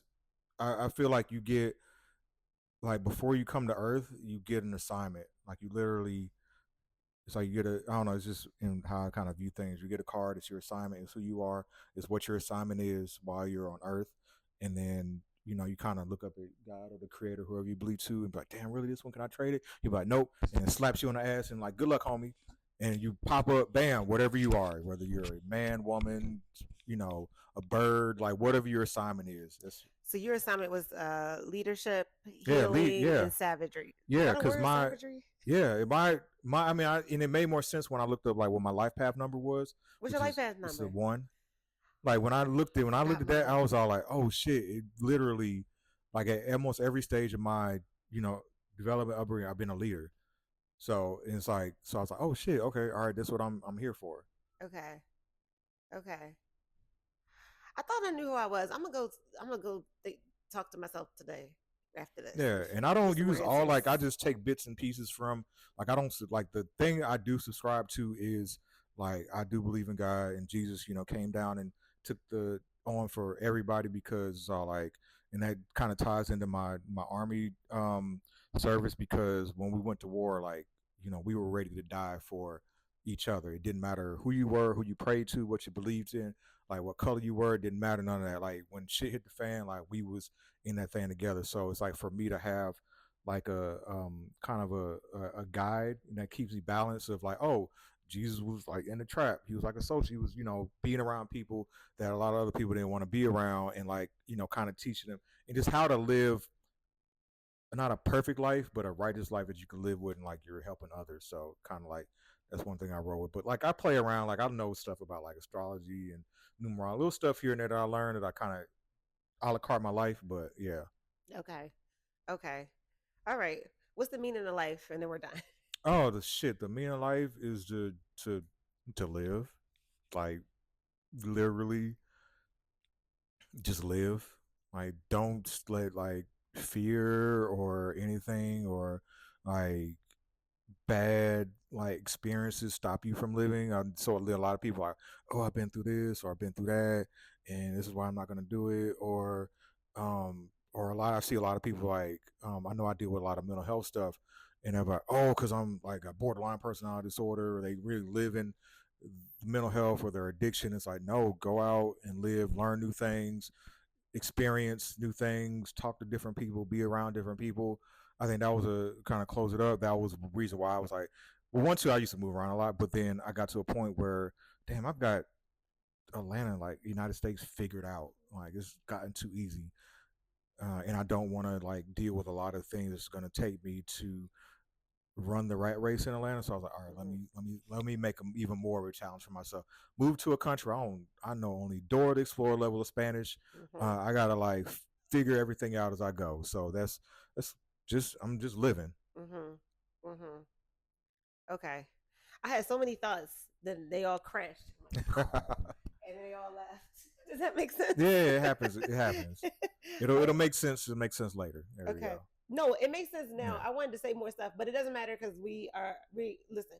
This is a long episode, y'all. If you made it here this long, thank you so much. Thank you so much. Oh, we got plug. We got plug. No, we will. We will. I'm okay, gonna close this out. So, okay. Wait, before I close this out, anything else? No, that's it. That's it. Okay. You feel okay? Yeah, I'm good. Okay. I'm good. All right. Thank you for. I'm gonna close this. Here we go, guys. Thank you, Forrest. Did I say your name right? Forrest, yeah. Forrest. I'm a mess today, y'all. All right. Thank you, Forrest, for sharing your time with me and inspiring listeners to redefine success for themselves. You can find out more about Forrest on. Before I do gotta plug the homies, so I gotta put the homies first. So the homie Himothy, so Himothy.him, that's HIMMITHY.HIMM. We worked on a song together. Listen, he's supposed to be dropping a project soon. Dope artist out of Savannah. I know I'm biased, but I only be around like dope artists and stuff like that. Then we got the comedy homie Earth, Black Box LOL, dope comedian. He's doing a lot of stuff. Shout out to Black Owl Tattoos, where I got a lot of my tattoos at. And then finally to me, oh snap, never mind. Also, my little brother, he's got a great podcast called To the Bible, where he just kind of like reads the Bible and gives a great perspective. Does he have people on it? No, he does. No, he's doing it himself. So, but it's just a good one to listen. Eventually, that's the vision for it. It's called To the Bible. Chew the Bible. So like CHEW. The Bible. Chew. Yeah. So chewing on the Bible. Yep. The Bible. Okay, I'll put that in the show notes. And then with me, you can find me on Instagram. This myforrest2, so MYFORREST, the number 2. Or you can go to my website where you find everything, which is forrestjob.com, and you'll find like my music, the books. I've got a couple web series on my YouTube. One I'm probably at the holler at you about one, like figuring it out, where artists are just trying to figure just this art game out, and just go to the website and that'll be it. And I'm trying to think, is there anything else? What's your YouTube? It's Forrest Job. But yeah, if you just go to the website forrestjob.com, it's got literally everything that I'm doing on there. Because people should be watching this on YouTube. So after you watch this, you could just go to his YouTube. Yeah, go to that. Oh yeah, and then also I got the OnlyFans, so I do some art. Don't. Yes, I got. Sir, I do artistic. It's not just like everybody got one now. Damn it! Oh, pretty much a lot. Hey, I get these streams of income, but no, it's literally erotic. Like I take an art spin on eroticism, so I keep it like I take sex and I make it art. So, all right, I will not be checking that out, but but y'all check that out. I gotta get these streams. I plug it all. Y'all check that out if you want to. That's your business. No, but is it painting? Not painting. It's other kind of. It's I'm able to, because I got a gang of personalities in my head. Mm-hmm. So there's this very dominant version of me. Like a dominant artist, that I'm able to like take that and then give him an outlet. And so a lot of like power dynamics, dominance, submission, like BDSM stuff, and then also like art, and so so that's why I kind of gotta get out of the United States so I can have more collaborators to kind of fulfill that vision. So it's not, and then also too, just not. Because I feel like too, also with Black folks, like there's a lot of shame that comes with sex. Mm-hmm. So once again, kind of showing something like different. Why? All right. This could be the last. Yeah, we can. I want to talk to you more. Why? All right. I can ask you more questions. That is true. I didn't think about that. Okay. Yeah, because there's a lot of trauma like behind it. Mm-hmm. Like, fortunately, I had a joke one time where I talked about how I missed out on my opportunity to get molested because my Cub Scout leader died before we got the uniforms. But they're so shout out to them. But no, it's a lot Shout of. out to them for not But I molesting. did, yeah. But I did have. I'm glad you didn't get molested. Y'all, you know, It, Forrest, it, I'm really, I might lose a few yeah, listeners. it happened. It happens. Literally, I used to be on stage. I used to ask, "How many people got molested?" Did they raise their hands? No, because they would be like, they'd be thrown off, and then I'd be like, "Well, one out of like four, it says the number says at least somebody in this room." So I've heard. Go ahead. I'm sorry. Yeah. No, it happened. Like I've heard plenty of stories how like especially with guys, like the babysitter like touched them or whatever or made them do stuff. Me, even though we were around the same age, me and my babysitter's daughter, around 7, like was doing sexual things that I didn't know. You didn't know what you were doing. I didn't know what I was doing, but it happened. But how did y'all know to do it? That's the Yeah, question. that was I didn't know. She learned it from somewhere. Even after my like after my dad passed, like my uncle, my dad, like their funerals were like 2 weeks apart.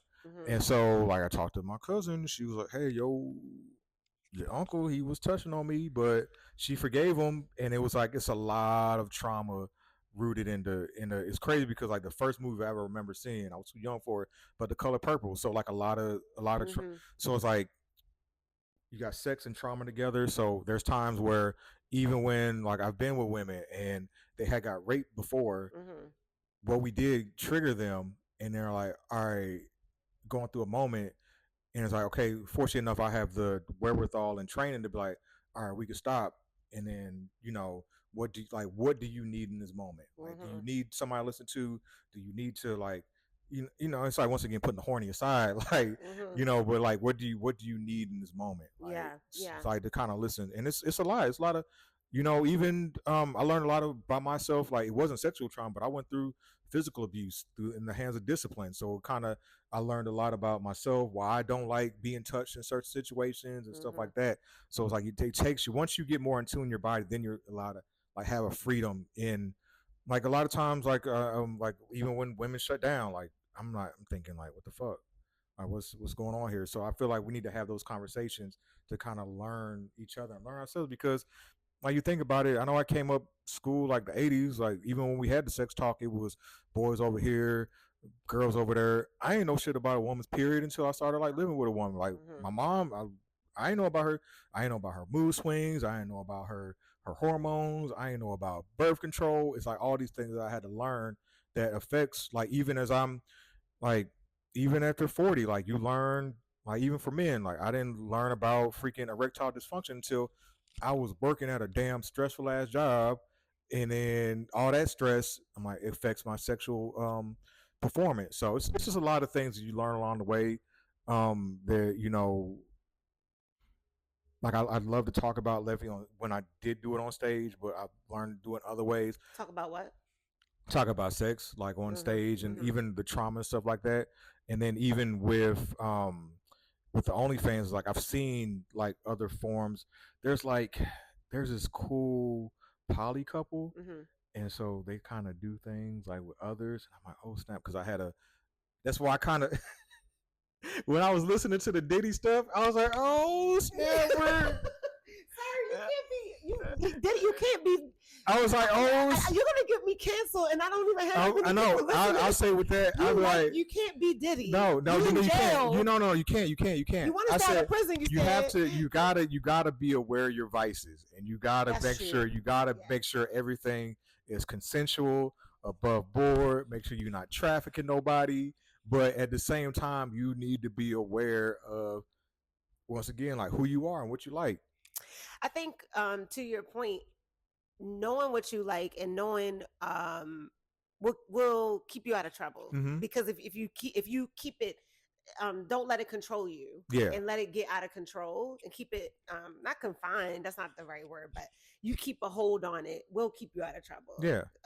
And you anyways, because you get into some tricky situations. I mean, and also too, whatever you're into, there's somebody out here that will gladly comply. It's just once again being honest with yourself and then being honest with the other partner. But hey, yo, I like this. Are you down? They could be like, oh, well, either you'll get like a no, Mhm. or you might be like, oh, well, tell me more. Mhm. So, or you might be like, oh, shit, I've done it. Let's just make it happen. Yeah, it's not a conversation that people use. Like, I don't talk about that subject on my show, but I think is what you're saying is important about the communication. Mm-hmm. Just that simple thing of the communication about it. So the first step is knowing who you are and what you're willing to explore or whatever, and then communicating that with whoever, Mm-hmm. not whoever, but Yeah.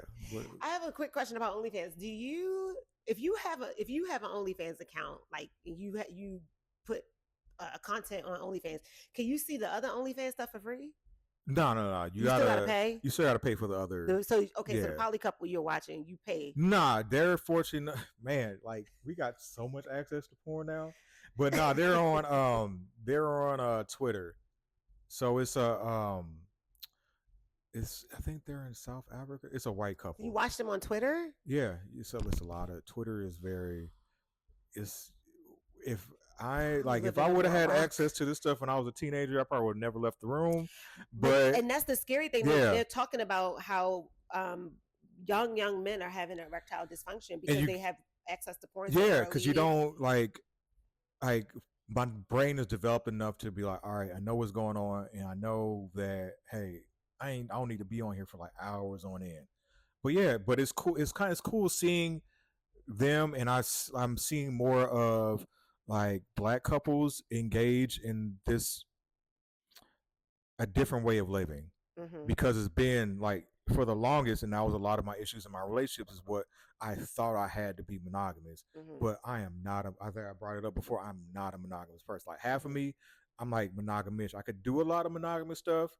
I like the consistency and developing and building with one individual, but at the same time, I like to engage in some other stuff, and it's like it just takes once again a lot of conversation. So, Yeah. but I'm like I said, I think just people just need to be down to explore like different ways of living. I'm seeing more of that. So, and it's good that you know that instead of, and then you're not, that eliminates you hurting people too. Yeah. Because like you're making promises and taking on these responsibilities and obligations that are not realistic for you. Yeah. Because when you tell somebody that you love them or whatever, that's a responsibility to that person.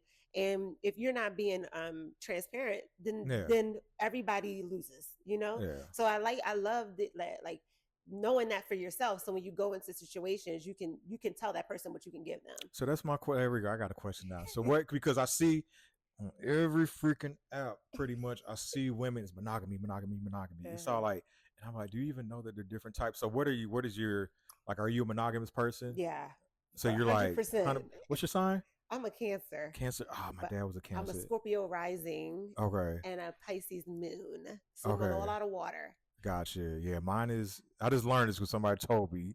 Like Gemini is my sun. Yeah, I think that's your sun. And then Capricorn rising, and then I got a Scorpio moon, so I'm like double the petty. Wait. What's the moon? Capricorn. I don't know. Oh. Yeah. Wait, what's a Cancer to you when you hear that? No, I just think only my reference point is my dad. He was a Cancer. Yeah, so there's something to explore with how women look at monogamy versus how men, because obviously I hear more men saying that they are not monogamous than women, but there also could be some society stuff in there because women are not supposed to be running around. You know? Yeah, men are monogamous until it's time to watch your woman be with somebody else or have be. Like a lot of dudes, it's a toxic. Going back to that catchword or whatever, I know I fell into that where it's like, oh, I can do whatever the fuck I want, but you, and it don't matter. And I know even it's like dudes say they're fine with their woman being with another woman, but it's all like, are you really? Like, are you really okay with her sharing her time with somebody else? Are you really okay with her telling you about the experience that once again that takes another level of growth. I know for me, it's all like, as long as I know what's going on, like as long as we, as long as you ain't hiding shit, then I'm like, you can kind of tell me whatever. That's the biggest thing. The lying and the hiding and the secrecy and the deception. And all those words probably mean the same thing, but y'all know what I'm saying. But I think yeah, going back to the just being honest and transparent about what you want and what you need is important. While I say I'm monogamous, I'm still I respect what other people need, Mm-hmm. and definitely not judging or think. I, I think that's the biggest thing. People are like, no, Yeah. because it's different than me, it's wrong. And I that approach is so unnecessary. Okay. It's like, all right, just do what you're gonna do, and if it doesn't align, that's okay. You Mm-hmm. go find somebody who it does align with. Does that make sense? Yeah, Am I yeah, even yeah. talking about what am I? No, Am I you even talking it. about the same thing as you? Yeah, no, no, no. You get it. Like, yeah, just like even there's different levels. Like even with me, I think I was dating somebody, and she was like, "Well, I want two husbands," and I was like, "Well, one, me, I'm the star of the show. I am, You're the leader. I'm the main act. I'm Mike. I'm Tito. I'm Jermaine. Like I play all the instruments. I produce. Every once in a while I step back.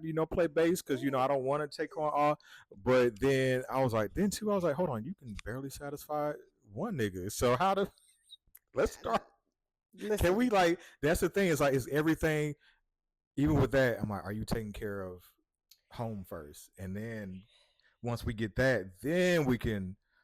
I think what you said is important too. The monogamy part of like take away the sex part, the building with the Mm-hmm. person and that relationship and getting to understand them and know them and all those intimate parts that come Yeah. outside of that.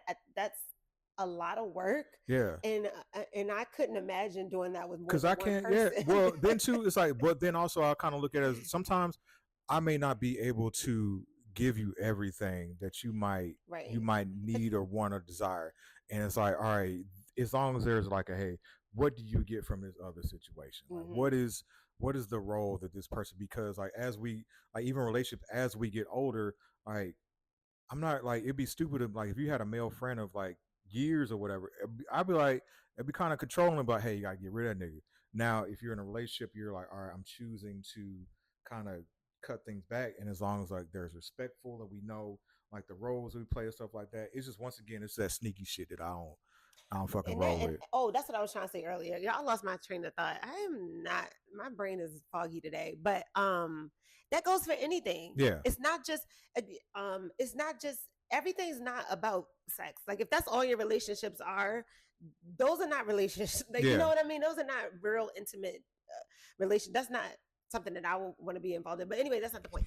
The point is any kind of deception, any kind yeah, of lies, like and it can go way be there is so much more that goes into relationships than just those physical parts. Like so any bullshit yeah. I mean, is not accepted. I treat my relationship like a business. I'd be kind of asking like, yo, what's gonna derail the what's gonna have the feds coming up in here and we got to shred papers? Like, oh damn, you ain't telling me why you ain't telling me you had like $100,000. It's the other Yeah, thing, credit card yeah, debt. yeah, Like, there's yeah.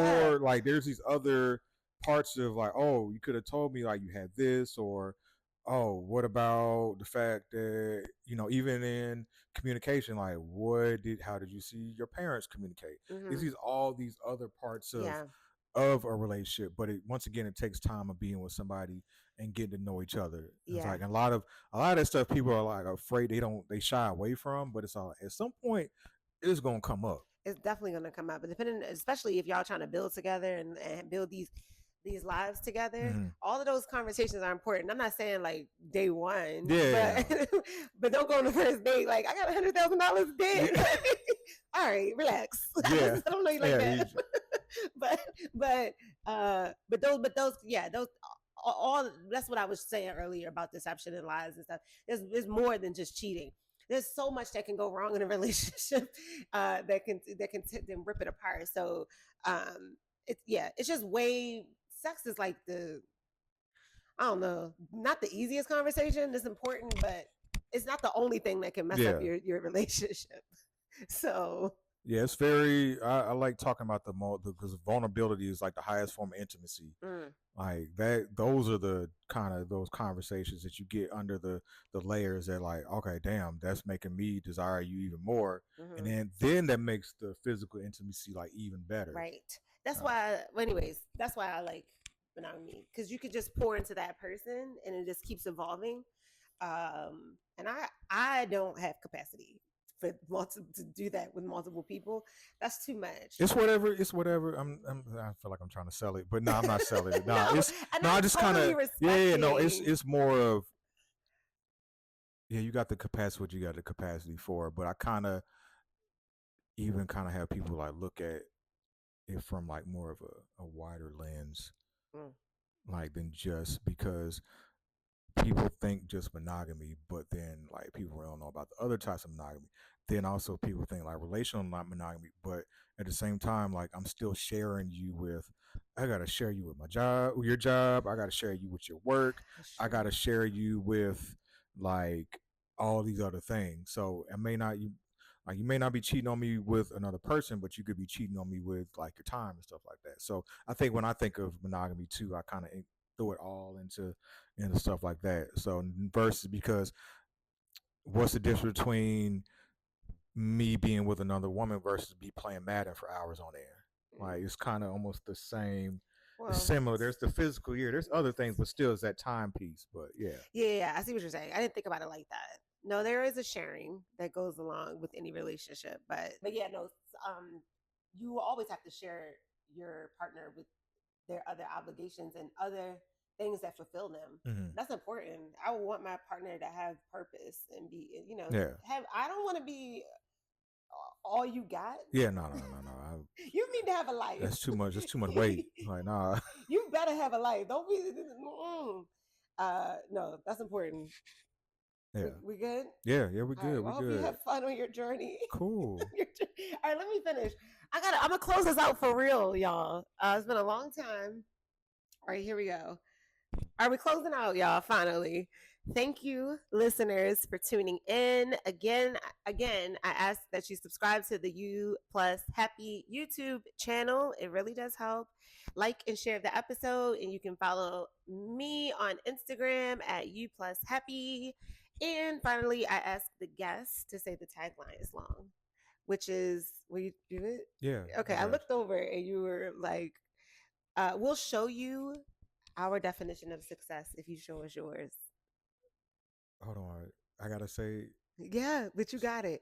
We'll show you So I gotta say, we'll show you. our definition of success if you show us yours. Okay, I think I got it. All right, bam. Got it. So we'll show you our definition of success if you show us yours. Yes, we did it. We're finally done. Bam. Are you good? Yeah, I'm good. I'm good. All right. Oh. We did it.